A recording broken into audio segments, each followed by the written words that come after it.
પ્રભુ, આજે દ્વાદશીના પારણા આપને 3 ભક્તો કરાવે છે ને નામ આગળ કહીએ, પણ કાલે બપોર સુધી હતી એકાદશી, બપોર પછી સાંજ સુધી રહી દ્વાદશી, રાત્રે રહી ત્રયોદશી અને આજે ચતુર્દશી. પ્રભુ, એક દિવસના 3 તિથિ બદલી કાલે, આજે ચતુર્દશી ને આપણે તો એકાદશીના પારણા જો સમજવાના.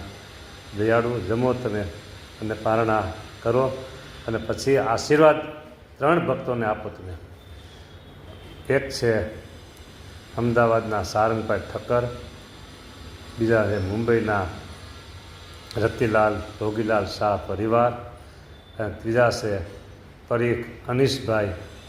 તો દયાળુ આ 3 ભક્તોને એમની ઈચ્છા મુજબના આશીર્વાદ તમે આપો, એમની ઈચ્છા મુજબના આશીર્વાદ આપો દયાળુ. બસ આટલું, એમની જે ઈચ્છા હોય પૂર્ણ થાય એવા તમારા આશીર્વાદ એ 3 ભક્તોને સફળતાઓ વાલા.